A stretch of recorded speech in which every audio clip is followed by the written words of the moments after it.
to do anything for money. And the atrocity that followed, once paid, these gangs of goons followed Abimelech to his father's estate in Ophrah. With their assistance, Abimelech successfully rounded up his family. Listen, you're not talking about others. He rounded his family, and it is in that context that we find that he murdered 69 of his half-brothers. Only one escaped. And that's how he's solidifying his bloody tyranny over the region. Only the youngest escaped because he hid himself. Now do you see what we are up and against? Money paid, and these people are willing to do anything as long as you have done what? Paid them. Nyamamu told us in one of the meetings that, is it in Nairobi alone there are 130 gangs? Where is it?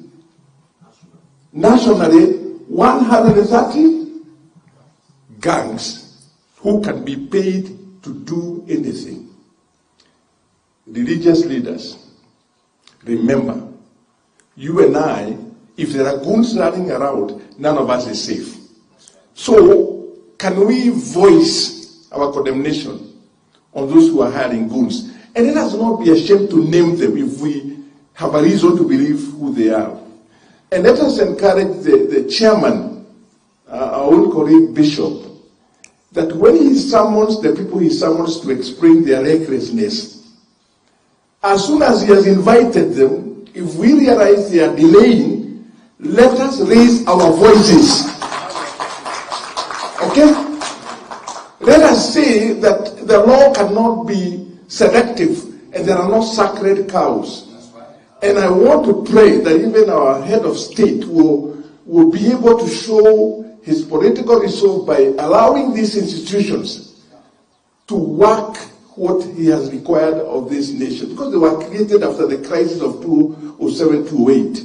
Very soon, because my dissertation, my doctoral program was on ethnic hostility, and I cited the 2007-2008 crisis.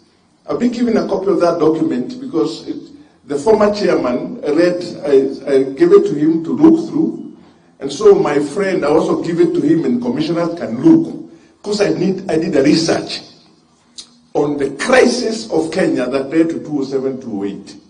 And I want you to know, and I can say this without fear of contradiction because it's based on research, our greatest liability for peace in this country are the politicians. Are you listening? Our political class, our greatest liability for peace and cohesion, and we must be willing to call them out.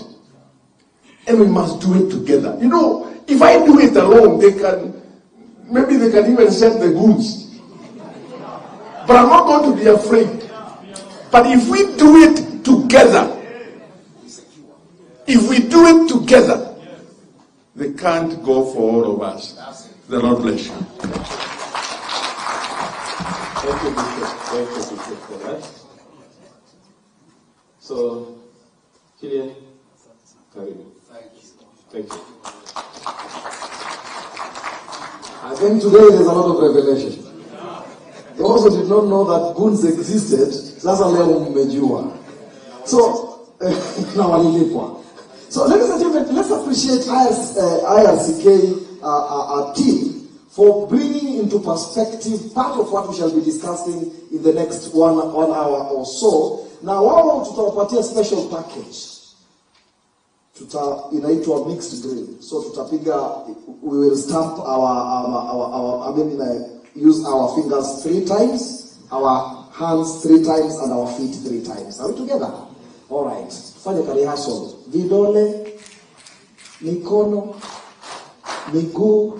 All right. Sasa tuwashukuru kwa hizo maneno mazuri waliotuambia. Haya, tuwapatie vidole, mikono, miguu, vidole, mikono, miguu, Thank you so much. Asante sana IRCK for those wonderful, wonderful remarks.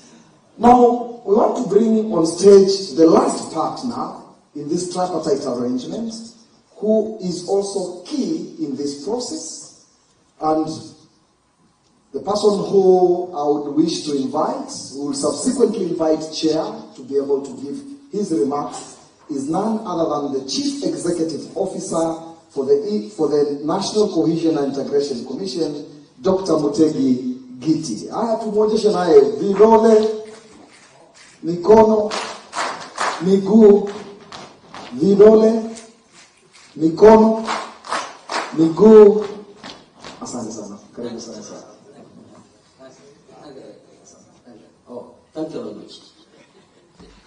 Yeah, the Chairman, National Cohesion and Integration Commission, Bishop Dr. Kepa Omai, and the commissioners, the Interreligious of Kenya Leadership Forum, the World Vision, who are our distinguished partners and supporters in this. I will be doing several things before I invite the Chair. First of all, Chair, with your permission, I wanted you to allow me to recognize three people, distinguished persons who have joined us, and allow me to give them a minute to be able to say a word, just a minute.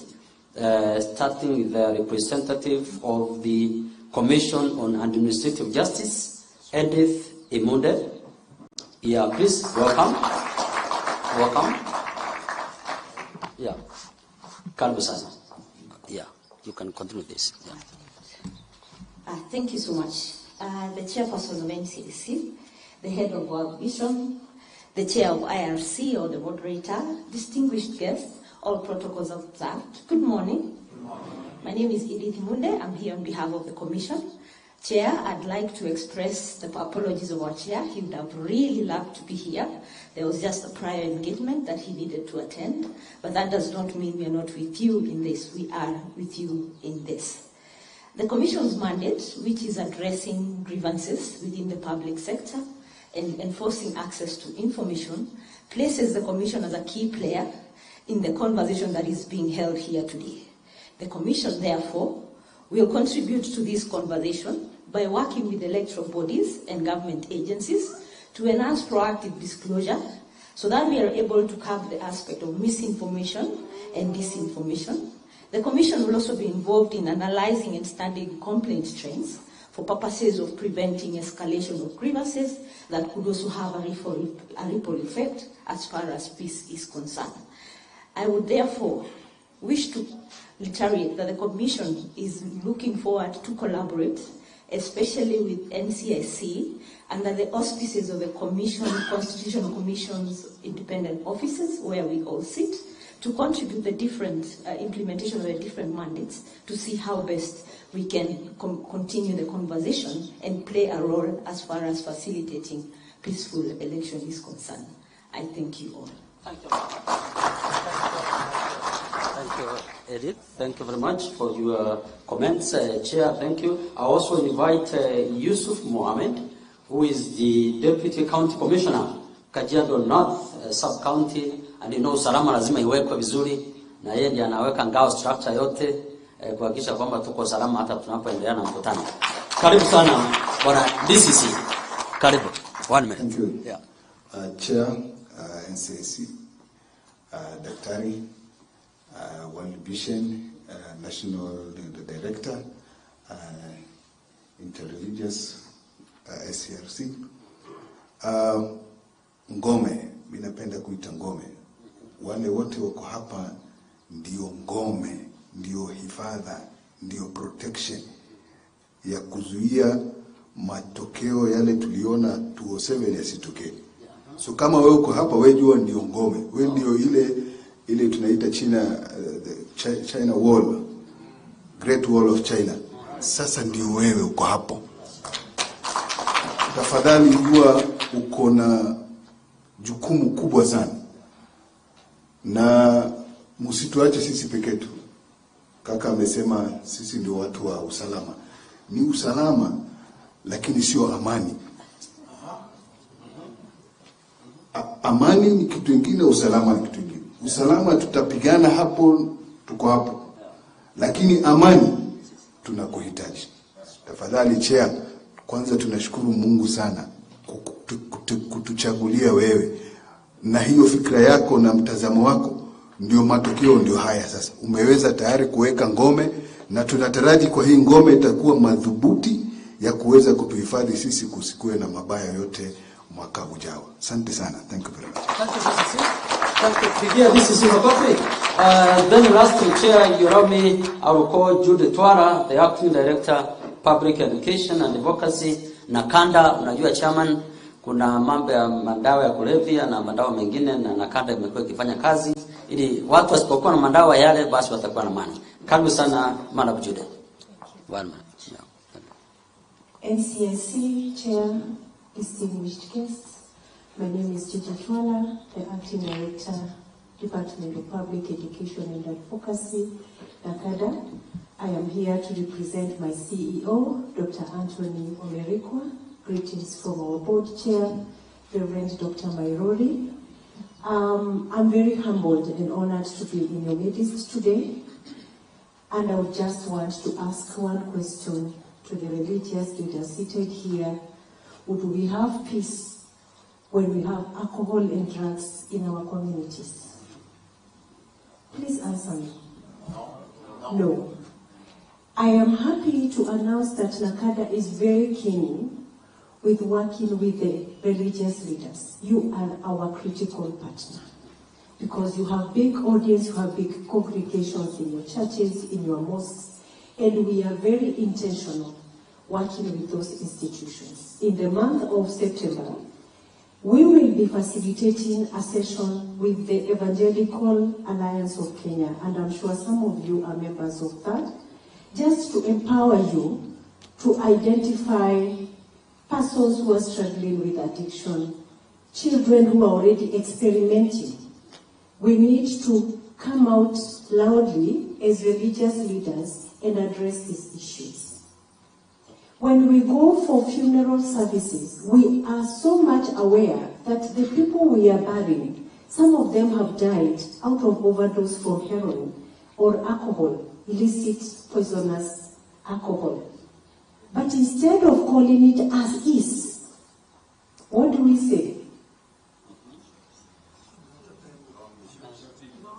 Short illness. Bravely born. Thank you very much. I'm glad we know. So we as Nakada, we are saying you are our advocates. You are our voice, the people who will speak to the congregation. You know the power the religious leaders hold? You hold so much power. So let us call it as is. The politicians have realized there is a gap. So when they go to the communities, they give those young men and women 500 shillings. 500 shillings. That 500 shillings to a person who is hooked to tobacco, who is hooked to illicit brews, who is hooked to drugs, it is a blessing, a big blessing. So imagine the damage these politicians are putting or are leaving behind with our younger generation.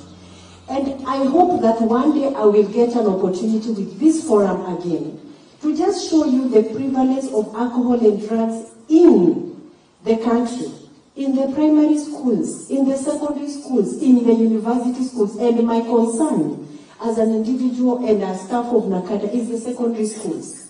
We are losing a generation, brothers and sisters. Are we aware of the emerging drugs? I know some of the religious institutions have educational facilities. Are we aware of the direction the peddlers and the barons have taken? Wamejua kwamba mtoto akishikwa na pombe inanuka. You can know hii ni pombe. Siku hizi hawakunywi pombe kwa mdomo. Wanatumia syringe on their behind. So mtoto amekuja, ametumia kitu kwa hostel, ako high, but you cannot smell alcohol. Wameleta the new tobacco products. Inakaa kama kalamu, beautiful thing.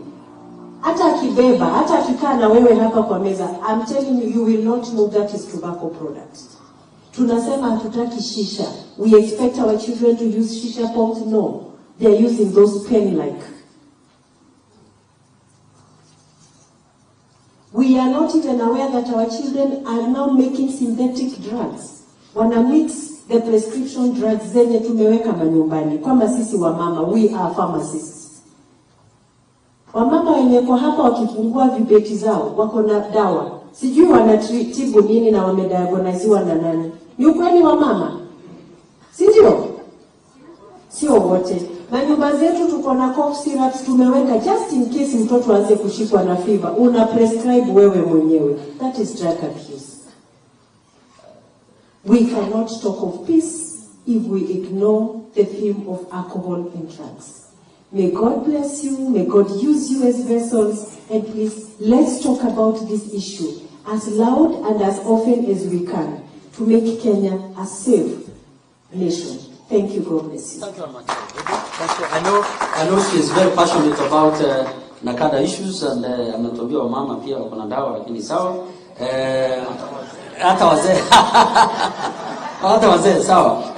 Finally, Chair, if you allow me again, we have one distinguished guest who I also want to share my time with Dr. Ken Baraza, who is from the commission dealing with is a panel member of a panel of experts who are doing the compensation of victims of all these atrocities. So, Daktari, I think I know you can speak in 1 minute. Please come, so that at least you feel recognized. And I know you have been working with our commissioner, Jerusalem. 1 minute. Thank you so much for 1 minute. First of all, I want to acknowledge the presence of my lecturer, Bishop Njuguna. Thank you for teaching me well. My fellow comrade, Jerusalem Commissioner, thank you so much. And my chairman, well-able chairman, who was my bishop for many years. I will be very brief. As from our department of the panel of experts for compensation, honestly, the kind of job we are doing, we are not supposed to do it. If only all of us in this house, we can be of one voice and serious in implementing what our beloved men and women of God are echoing here. We are compensating people, but it's heartbreaking. We see our people, they are immobilized, no hands, no legs, no eyes, simply because of very few politicians, less than 400 who are terrorizing millions of Kenyans. So I appeal to the Commission and my fellow brothers and sisters, let us agree to bring this mayhem to end, begin from here. Because these politicians, they are in our churches. We are pastoring them. We are raising them. So we should echo from our pulpit to the national level to make sure that we are not going to give space to such a kind of hooliganism. It's barbaric, it's demonic. Let us join our hands and say no to this. God bless you. Thank you, Daktari. Very point, the straight to point. The chairman, before I proceed, I wanted you to allow me to also ask the members of the secretariat, whatever they are, to stand up so that, and you know I'm near the center of gravity, Chair. I may not see all of them, but I know. Where are they? The members of the NCIC, National Cohesion and Integration Commission. Wherever they are, of course I can see from Nancy, I can see from Regina, I can see all of them. Wakili is there, Ned. I can see Director Kirian, of course, has been there. Bundi is taking photos. Moses Mandela, Pastor, the PA to the chair is doing well. Fene Akinyi is there. Jess Cotieno is there. Mercy, the auditor, the head of audit, Eric. I can see also, that would be Jane Kamang. I can see Gilbert. There's someone in the middle I cannot see well. Up to Lindsay, to the other head. So, God bless you and keep you well. So you can be seated. I know you will be, what watakuwa nawaona too. The other thing, Chair, now, because of time, is to go straight to my small remarks, which I want to also do very quickly.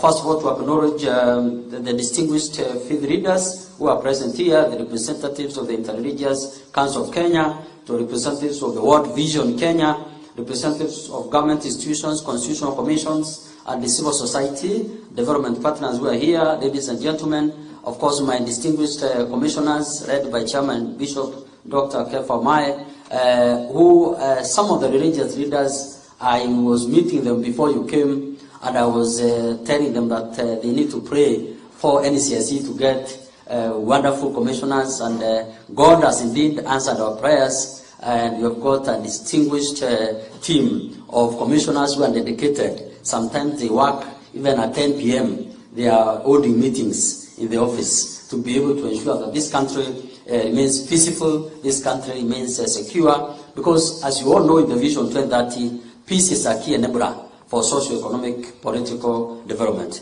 So it is with that pressure and honor that I welcome all of you to this forum, the Interreligious Consultative Forum on Peace, National Cohesion, and Peaceful Elections. You know that we are 11 months now, or 12 months into a general election, 2027, and therefore we are very much grateful to the Interreligious Council of Kenya, to the World Vision Kenya, and our partners in making this event of today a success. Otherwise, without you, we could not have done this, and we have relied upon you to be able to do what we are doing today. And of course, the purpose of this is to ensure that we have a national, we have a consensus as a country, as the bishop has said, and even took us to the issue of Gunism in the Bible. Of course, all of us are readers of the Bible, and we keep getting new revelations all the days, all the time.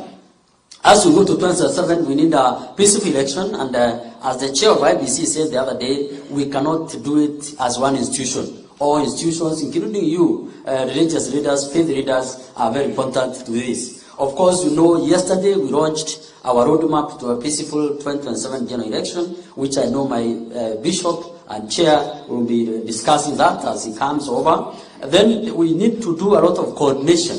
We need to coordinate amongst ourselves to be able to ensure that this peace, and you know, all of you, for those who are Christians, and even for those who are of the Muslim faith and other faiths, you know that peace is a key message in all the Holy books, and therefore we cannot live without peace. So, of course, we know as we go to 2027, there's increase in the use of hate speech, increase in the use of incitement, increase in the use of misinformation, disinformation, and also what we call dangerous speech. You hear some leaders who are not talking about hate speech, but it's more of dangerous speech. And therefore, all these speeches, whether hate speech, misinformation, disinformation, we need to be careful not to encourage them. And I know you, faith leaders, have a big platform upon which you can use to ensure that these things do not happen. So we need to have a united, a national consensus, which is united on the need for peace messages, cohesion, integration,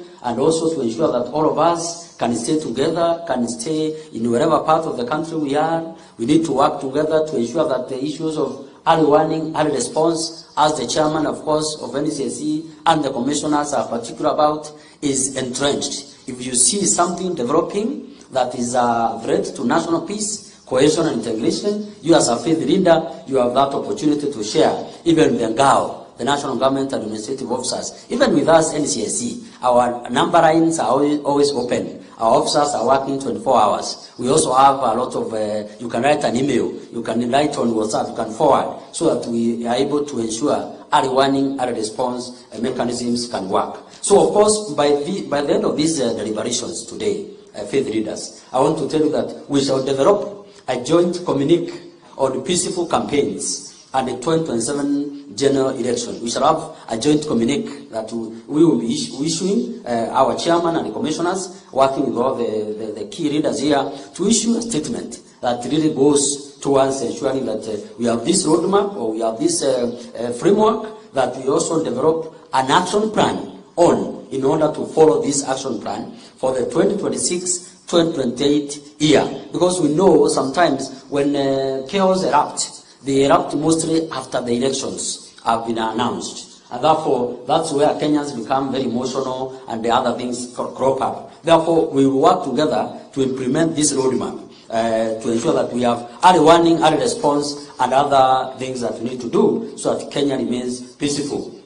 Of course, when I have my chairman and the commissioners, I do not want to speak a lot. I want to, ignoring other parts. But what I say as I end is that NCIC remains fully committed to work with all of you, to work with all stakeholders in order to ensure we have a peaceful 2027 general election. Of course, you as the faith leaders, you know that for those of us who are Christians, you know 2 Chronicles chapter 20, verses 20, the Bible says, believe in the Lord your God, and you will be established. And believe in your prophets, and you shall succeed.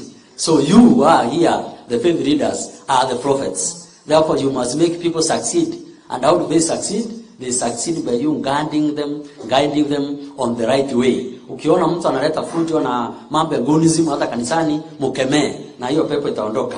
So you are the people who make people to go into the right way. Of course, I cannot end without saying, my bishop, the late preacher, who I know is adhering to some of the bishops who are my friends here, the late Dr. Myers Monroe,